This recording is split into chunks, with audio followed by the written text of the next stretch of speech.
cartels are rife in Ireland. I think one of the industries that certainly hasn't been tackled is the concrete industry. I see that there's been complaints and going back to the 1990s in relation to the operation of price fixing and cartels within the concrete and quarry industry. I want to turn my attention to CRH. They have been fined, I think it's 28 million by the Polish government, but they have brought down many a small business. Part of promoting the interests of small and medium enterprise would also be about breaking up cartels like CRH. Those anti-competitive practices have been seen in the concrete industry, for example, and they remain outside the oversight of the state. They remain unresolved and they remain unpunished. There's a major case here for an inquiry into the ongoings and the development and the monopoly of CRH over the last 20 years and how they've carried out their business. If anyone is wondering, was there ever a concrete cartel in this country, well, just take my word for it, there was one. Ireland is a very small country. It consists of just over 4.5 million people, and everybody is interconnected. The establishment is very tight, and if you find yourself outside of the establishment in Ireland, it can be very, very difficult to establish your rights or achieve fairness or justice in business, which is the sort of path that my family and I ended up on.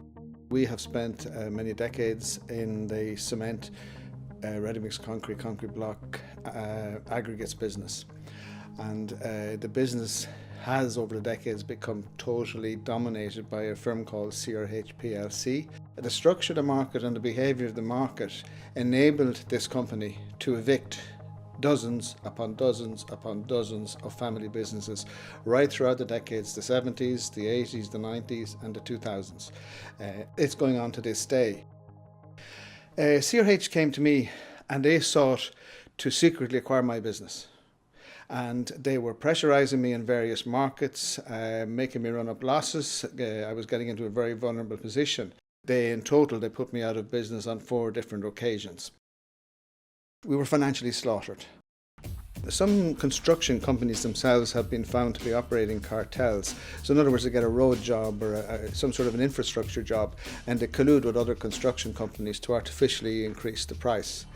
And the Irish company CRH PLC, which has mushroomed into the world's 2nd or 3rd largest construction materials company, it's a huge international conglomerate now, it was found to have played a lead role in setting up the European cement cartel.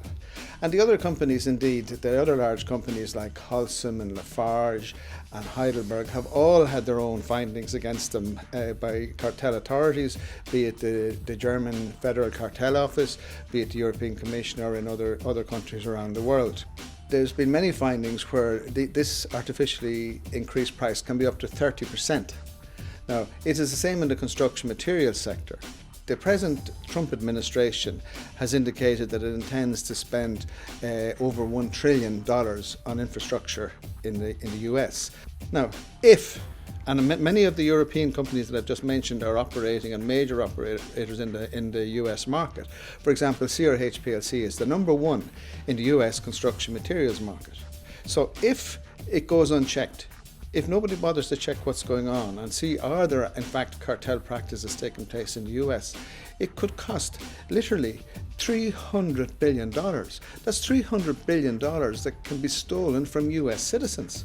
Attorney General Patrick Morrissey is suing 11 companies and says they have monopolized the asphalt paving business and driven up the state's costs for more than a decade. For well over 15 years, the defendants and their numerous subsidiaries have been on a quest to enhance their power, to reduce competition in the Department of Highways approved asphalt market. A spokesperson for the Department of Transportation thanked Morrissey in a statement for agreeing to assist in the historic suit to, quote, crush the corporate conspiracy that has strangled competition and caused skyrocketing asphalt prices in West Virginia.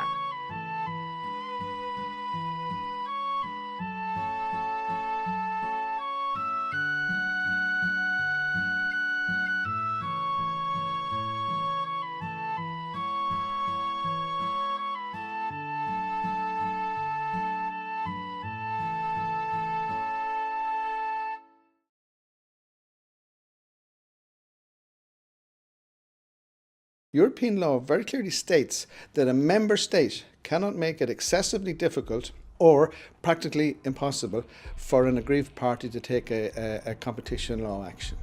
Well, I think we're the proof that in Ireland it is impossible. You can ask me, why are you in court for 22 years? Why can you not get this resolved? Why are you still out of business, Seamus? I'm out of business because of the relationship of big business and the political parties in Ireland. So we have been now 22 years in court, and we've been subjected to legal procedure after legal procedure after legal procedure, all costing huge money that we don't have and all costing time. It has proved to be impossible to bring a competition law action through the courts. This indeed has been acknowledged by very senior members of the judiciary during the course of the past year. I want to ask you whether our court system gives citizens justice. The cost of going to court is a huge deterrent to people. So it is loaded in favour of the rich? Yes, it is. This is an opportunity to tackle the largest company in the state and to say, we are prepared to challenge you, powerful as you are. And CRH is a company which disturbs me. Price fixing, cartel-type activities, and all sorts of activities which the Competition Authority would disapprove of and condemn, and indeed would outlaw, have been practiced by CRH. But any effort to get their case to the Competition Authority has been refused or frustrated. Now, why is that?